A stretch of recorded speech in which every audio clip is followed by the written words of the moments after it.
Vatandan kelgan uçurlar. Eli, çöçek rayonlaridagi dehqonlarning yerlari sistemliq tartib elingan. 2021 yılı 2 ayının 21 kuni Uyghur Axbarat Mərkəziga kelgan uçurlarda bildirilishicha, Xitoy hökuməti Sharq Turkistonning Eli, Altay, Çöçek, Böğürtala qatarlıq rayonlaridagi tuproq munbat yerlarni sistemliq holda tartib olgan bo'lib, har 1000 mo yerni birlik qilib, yenidan kelgan Xitoylarga o'ttiga bergan. Her moyer 400 so'mdan hisoblanib, pulini usul yiqqanda berdigan qilib o'ttiga berilgan. Uyghur dehqonlar buningga norozi bo'lib, o'zlari o'rtaqlashib terishni talab qilganda, har moyer uchun 800 so'mdan pulni oldin kent moliyasiga topshirish haqida uqtirish tushirilgan. Bundaq shartlarga qo'shilib, yerni termoqchi bo'lgan dehqonlar yezliq saqchixonasiga chaqirtilib, udul jazo lagerlariga elib ketilgan. Jing naisidagi 55 yoshlik dehqon Turda Haytam dal mushundaq chaqirtilib, jazo lageriga avatilgan. Yersiz qolgan dehqonlar har qaysi rayonlardagi Xitoyning zavodlariga oyligi 1200 so'mdan ishchilikqa tutib berilgan. Undan boshqa Xitoy huddigarlar har 1000 mo yer uchun asli yer egillari bo'lgan Uyg'urlar orasidan 5 kishini ishchilikqa yollaydigan bo'lib, ularning oyligi 700 so'm ekan. Xitoy saxta texnik tarbiyalash manzarasi paydo qilayotgan bo'lishi mumkin. 2021 yil 2 ayning 24 kuni Uyg'ur Axbarat Mərkəziga kelgan uçurlarda bildirilishicha, yaqindan buyon Sharq Turkistondagi ba'zi shaharlarda Uyg'ur yoshlarni texnik tarbiyalash maktablariga yig'ib olgan bo'lib, yarim kun o'rganish qildirib, yarim kun texnika o'rgatmoqda ekan. Boshqarish burunqidek qattiq bo'lmagan bundaq o'rinlar kishilarga rostilla normal texnik maktablarda ko'rinadigan bo'lib, bu Xitoy hukumatı xalqarалық tekshirish o'mikidagilarga ko'z tutish uchun qilayotgan ish bo'lishi mumkin ekan.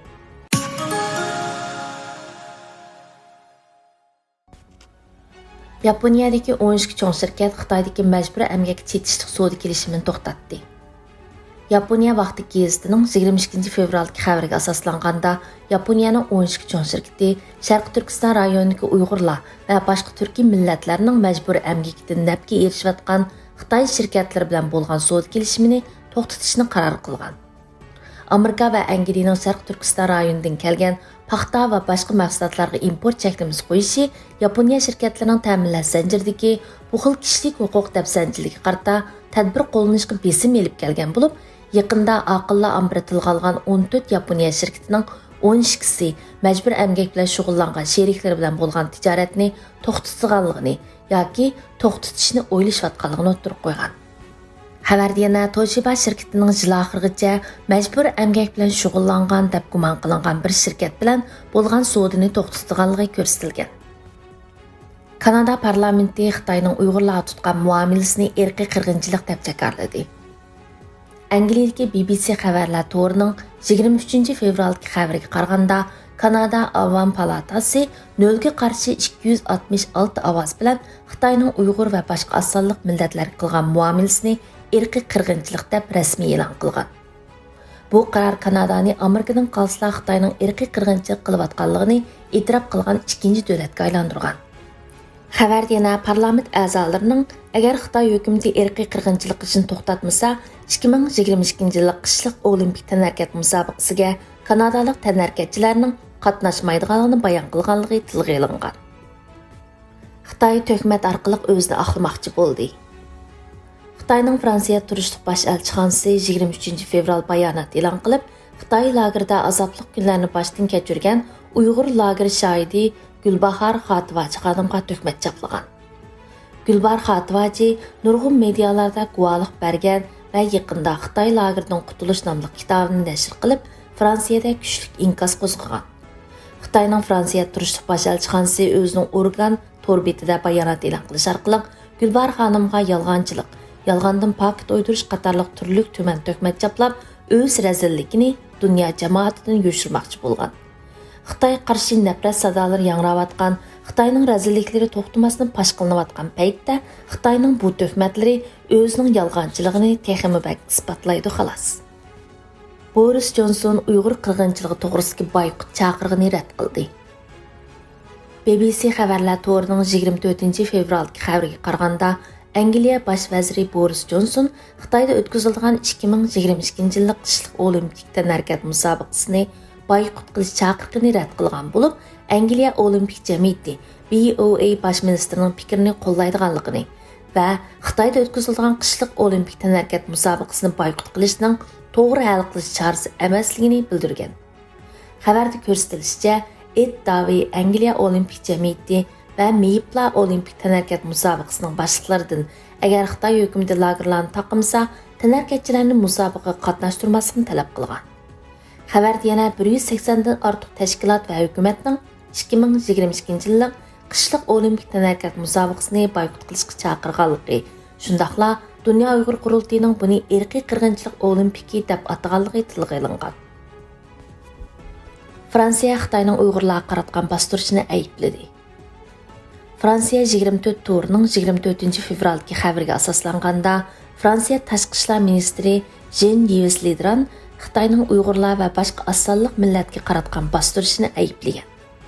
Le Drian janvardagi BDT kishilik huquq kengashida so'z qilib, Xitoyning Sharq Turkiston rayonidan kelgan shohidlarning guvohligi va munosabatlik hujjatlarning Xitoy hukumatining Uyg'urlarga qarata ilib borgan o'rinsiz jazolash, keng ko'lamda nazorat qilish va tuzumlashgan bostirishni ichib berganligini o'ttirib qo'ygan.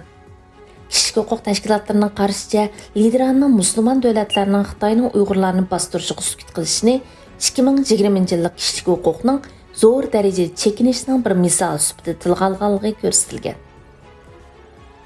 Uyg'urlar ustiga irqiy qirg'inchilikni qabul qilgan tunji Yevropa davlati.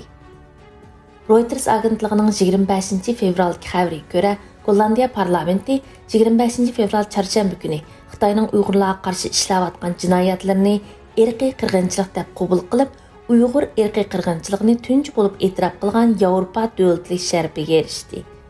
Gollandiyadan avval boshda Amerika, ondan Kanada Xitoyning Uyg'urlarga qarshi jinoyatini irqiy qirg'inchilik deb e'tirof qilgan bo'lib, navbatda Uyg'urlarning qirg'in qilinishini irqiy qirg'inchilik deb e'tirof qilgan davlat 3 ga chiqdi. Biz Yevropadagi Uyg'urlarning namoyish va tashviqot faoliyatlarida izchil va aktiv bo'lib, butkul demokratik ellar miqyosida Uyg'ur irqiy qirg'inchiligini qabul qilishga kuchishini umid qilamiz.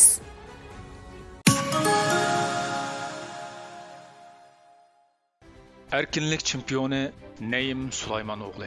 2019 yılı Mustafa Uslu tarafidan ishlangan Naim Sulaymonoğlu nomli biografik film dunyoviy ig'irlik ko'tarish musobaqasida 16 qitim oltin medal olgan ig'irlik ko'tarish podshohi Naim Sulaymonoğlu'nun hayotini jonliq aks ettirgan bo'lib, dunyoda zo'r olqishga erishgan.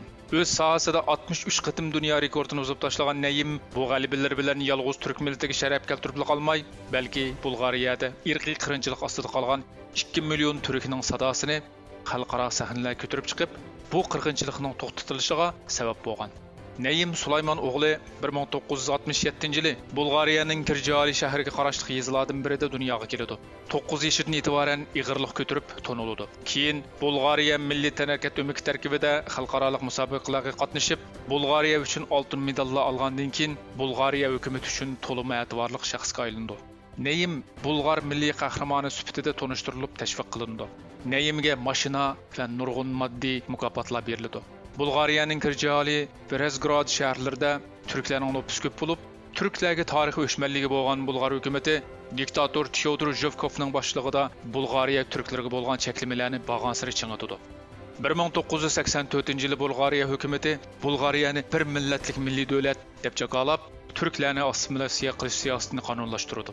Kommunistik Bulg'ar hukumati eng avval Bulgariya turklarining dinini cheklab, masjidlarni taqaydi. Ondan turk tilida so'zlashishni, turk tilida ma'rif tarbiyasi ilishni, turk kimligini namoyon qiladigan barcha ish faoliyatlarini cheklaydi. Turk tilida so'zlashganlarga jarimani qo'ydi.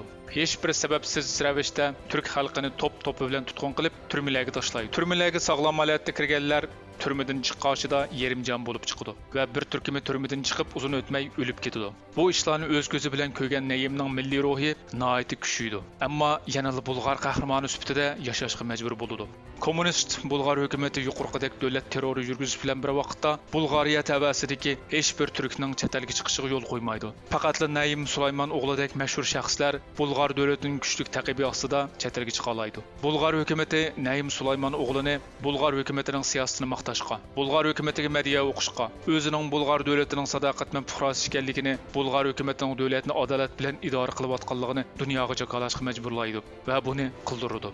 Bu chog'da Nayim Sulaymon o'g'li Amdala 16 yoshda bo'lg'achqa ilojsiz hukumatga moslashishga majbur bo'ladi. Bulg'ar hukumati o'z davlat tavasida turk madaniyatiga tava hamma narsani cheklash bilan birga Bulg'ariyada yashaydigan turklarning ismini bulg'archa ismlarga majburiy o'zgartirib o'tadi. Buninglik bilan bo'ldi qilmay qabrlarda yotgan o'liklarning qabr etishidagi ismlarini turkchadan bulg'archaga almashtirib o'tadi. Bulg'ariyadagi turklarni turklikdan yenib Bulg'ar kimligini qabul qilishga qistaydi. Hukumat yana bir qatimliq cho'ng marosimda Nayimning ismini Naum Shalomonov deb jakolab yangi kimlik taqdim qildi. Nayim Sulaymon o'g'li o'z milliy kimligi haqida azobli xiyollarga patadi va o'z ismining o'zgartirilishidan chidag'usiz darajada azoblandi. Shu chog'lardan boshlab u Bulg'ar hukumatining bo'yin turg'ulidan qutulib, erkin dunyoga o'z xalqining beshiga kelgan zulmlarni oshkorlashni o'zining buyuk g'oyasi qildi. 1986-yili Nayim Bulg'ar milliy teatri bilan Avstraliyada o'tkaziladigan bir dunyoviy tanakat musobaqasi uchun Melbournega keladi. Bulg'ar istixborotining maxsus ishchi xodimi Nayimni har vaqt nazorat qiladi. Boshqa tanakkatchilar mehmonxonada tursa, Nayim Bulg'ar elchixonasining alohida yotog'iga o'rnashtiriladi. Nayim Avstraliyada ko'chman bo'lib yashayotgan bulg'ariyalik turklarning yordami bilan qochib ketishni ko'ngliga pukidi. Avstraliyadan ketishdan bir kun burun bir Xitoy restoraniga o'rnashtirilgan tabriklash ziyofatida Nayim Bulg'ar istixborot xodimlarining ko'z oldida restoranning oshxonasi tarafdagi orqa eshikdan qochdi. Turklarning yordamida alohida xodimlarning qo'g'ilishidan qutulgan Nayim bir turkning uyiga yoshirinib oladi. Bulg'ar hukumati Nayimni terrorchi deb e'lon qilgan bo'lg'achqa, Bulg'ar istixborot xodimlari KGB jasuslaridan boshqa Avstraliya soqchilarimi uni tutish uchun taraf-tarafdan izlaydi. Avstraliyadagi Turkiya elchixonasi uni Turkiyaga elib ketish uchun bor kuchi bilan tirishadi. Avstraliya hukumat xodimlari Turkiya elchixona xodimlari bilan Bulg'ariya elchixona xodimlarini o'ltirg'izib qo'yib, Nayimdan kim bilan ketishni xohlaydiganligini so'raydi. Nayim Bulg'ar hukumat xodimlariga: "Men Bulg'ariyadagi 2 million turkning zulm ostida ekanligini dunyoga bildirman" deydi. Bulg'ariya elchisi Bulg'ariyada 2 million turk yo'q deb xushxulq qildi. Nayim oldi bilan Londondagi turk elchixonasiga elib kelindi. Bulg'ariya va KGB jasuslari Nayimni o'ldirmoqchi bo'ldi. Ammo turk hukumati butun kuchi bilan Nayimni qo'g'dab, oxir Turkiyaga salomat elib keldi. Nayimning Bulg'ariyadan yuz o'rganligi Bulg'ariyani va Sovet hukumatini sarosimaga silib etdi. Bulg'ar jasuslari Nayimni o'ldirishga jiddiy tutish qildi. Bulg'ariya davlat raisi vaqadan qattiq andashilinib, Nayimning qochqinidan 500 ming turkning qochqini 1000 a'lo edi deydi. Uning Bulg'ariyada yashayotgan chorasiz ota-onasi, urug' tuqqanlari va ko'z yoshli mazlum xalqi uning qochib qutulganligidan olamcha shodlikqa cho'midi. Nayim Turkiyaga kelgan kundan e'tiboran o'z xalqining beshiga kelgan dahshatli zulmlarni olishga boshlaydi. Ammo u o'z ovozining faqat Turkiya bilan shakllanib qolganligini, chet el taratqullarining uning so'zlariga quloq solmaganligini bayqab azoblandi.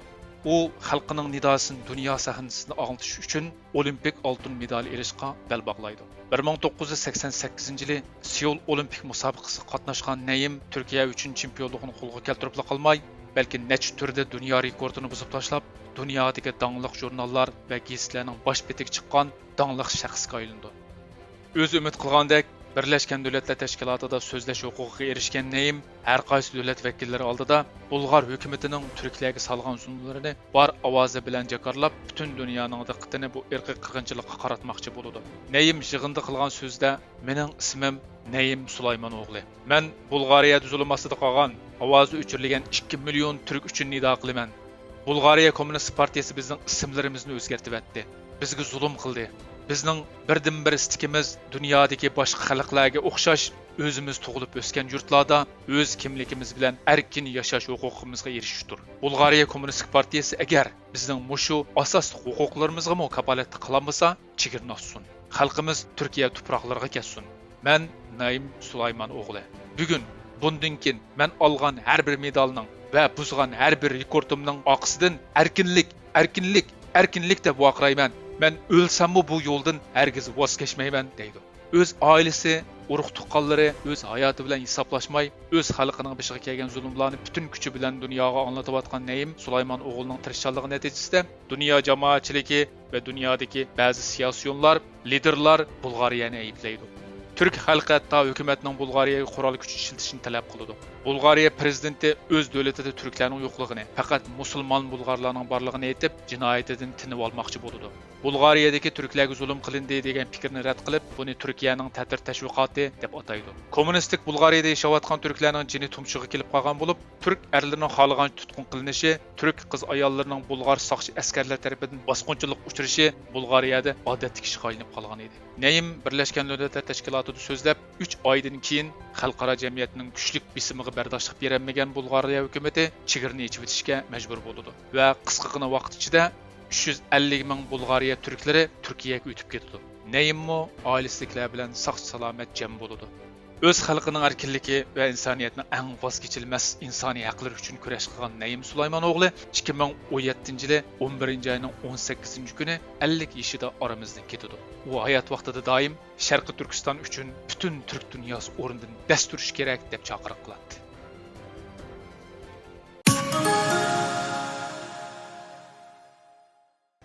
Namoyishdan ijtimoiy harakatlargacha.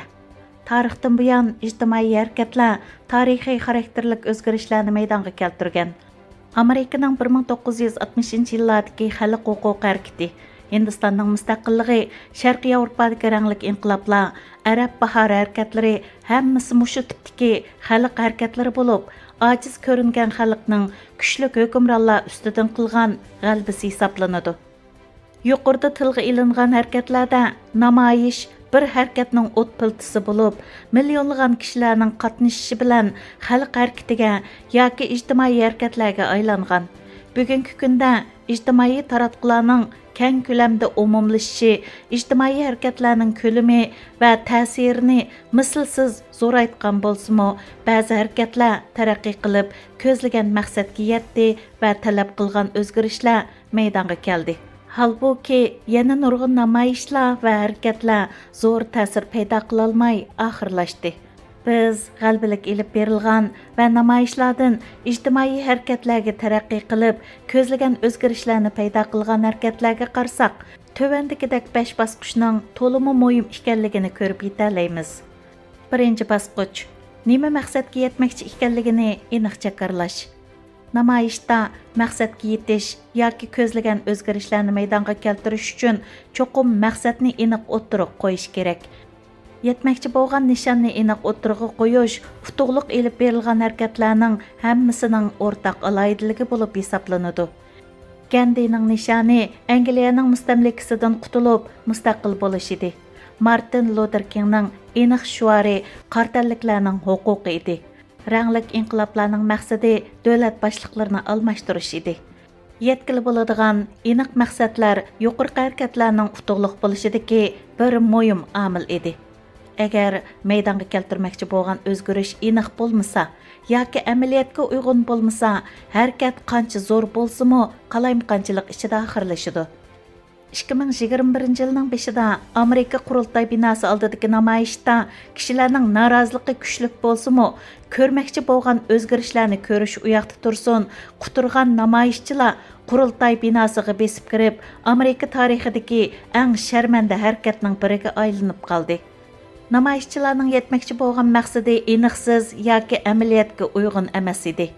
Ular ilgirki prezident Trumpni saqlab qolishni talab qilsa-mu, bu talab o'rinsiz va qonunsiz bo'lgan edi. Ikkinchi bosqich do'st dushmanni aniq bilib olish. Agar namoyish yoki harakatdan bir natija ko'rmoqchi bo'lsak, cho'qim atrofimizdagi muhitni, ittifoqdoshlarimizni yoki qarshi chiquvchilarni aniq bilib olish kerak. Onun ustiga Uyg'urlarning erkinlik harakatlari o'z vatanida emas, balki 3-bir davlatda elib berilayotgan bo'lg'achqa, do'st dushman va qo'llag'uvchilar masalasi texmo murakkab. Uyg'urlar o'zlari bak ishongan va ikkinchi vatani deb bilgan Turkiyada doğu birinchakdak Xitoy tarafdorlarining chiqib, Uyg'urlarni bor kuchi bilan yomon ko'rsatib, Xitoy paydo qila olmagan ziyonlarni elib kelishi buning qanchalik jiddiy bir masala ekanligini ko'rsatib berdi. Uyg'urlarning tinimsiz tirishchanliklari bilan Uyg'urlarning haqqoniy harakatlarini tushunadigan va qo'llaydiganlar ko'paymoqda. Fransiyadagi Dilnur Rayxonning Fransuz xalqi orasida maydonga keltirgan Uyg'urlarni qo'llash harakati Uyg'urlarning o'z ittifoqdoshlarini o'ziga tortishidagi yorqin bir o'rnak hisoblanadi. Uyg'urlar bu xil saviyalik harakatlarni boshqa davlatlarda maydonga keltira oladi. 3-bosqich tayinishga bo'ladigan kuchlarni aniq bilib olish. Öz ittifoqdoshlarimizni to'g'ri tunish va bizni qo'llaydiganlarning yordamini qo'lga keltirish bilan bir vaqtda bizning maqsadimizni amalga oshirishda xalqliq bo'lgan huquqliq organlarni aniq bilib olishimiz kerak. Nurg'un kishilik huquq organlari va xalqaro tashkilotlar bizning qimmatli ittifoqdoshlarimiz bo'lsa-mu, ammo ularning Xitoyni jazolagudek kuchi yoki huquqi yo'q. Hozirgacha Amerika hukumati va qurultiyi Uyg'urlarni qo'llab, qonun ma'qulladi va Xitoyga jazo yurgizdi. Ammo bu tadbirlar Uyg'ur qirg'inchiligini to'xtatib qola olmadi. Amerikaning Uyg'urlar uchrayotgan qirg'inchilikni irqiy qirg'inchilik deb jakarlashi Uyg'urlar haqida chiqarilgan eng keskin va foydali qaror bo'lib, agar Kanadadan keyin Angliya va boshqa ittifoqdoshlari Xitoyga qarshi bu ayblashlarga qo'shilsa, Xitoy og'ir besim ostida qoladi. Shuning uchun qandaq organlarning biz uchun nimalarni qilib bera oladiganligini aniqlab olish bakmo muhim masala.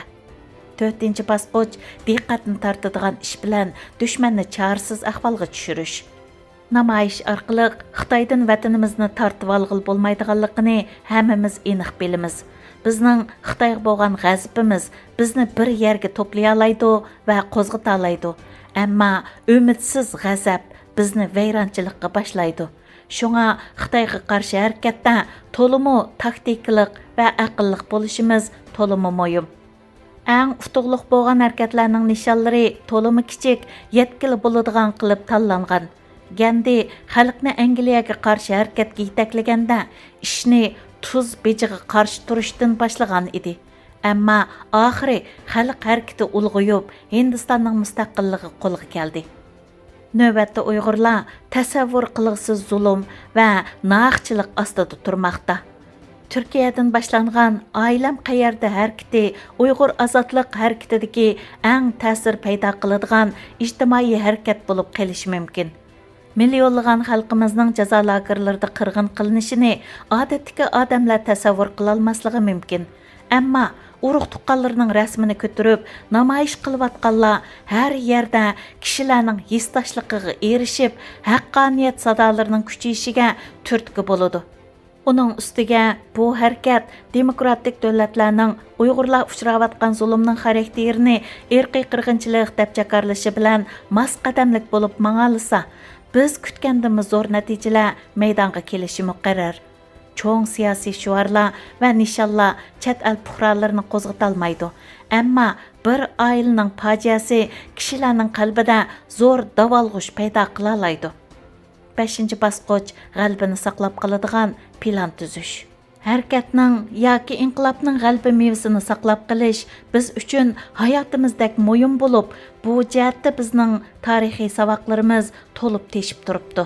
1860-yillardagi qo'zg'alonlardan tortib 1930-yillardagi inqiloblargacha hammasida g'albalar qo'lga keltirilgan bo'lsa-mu, g'alba mevasini saqlab qola olmadik. Ijtimoiy harakat yoki inqilobning g'alba mevasini saqlab qolish uchun strategiyalik plan tuzish cho'qim qilishga tegishli ish bo'lishi kerak. 2004-yildagi Ukrainadagi ranglik inqilob bilan 2011-yildagi Misr inqilobi g'alaba qozongan bo'lsa-mu, g'alba mevasi uzoq o'tmay qo'ldan ketgan. Chunki ularning g'albasini mustahkamlaydigan plani yaxshi tuzilmagan. Biz Uyg'urlar navbatda tarixdagi eng xalqliq bir davrda turyapmiz. Agar ati Xitoy hokimiyati og'dirilsa, vatanimizga ega bo'lish uchun qanday qilamiz? Biz buningga hozirmi? Hammaga ayonki, bir inqilobning g'albasini qo'lga keltirishdan bakrak, uning g'albasini saqlab qolmoq va huquqni davom qilmoq tas bo'ladi. 100 yilda bir keladigan fursat va xirislar bizga yaqinlab kelmoqda. Bizning qanday tayyorligimiz va planimiz bor?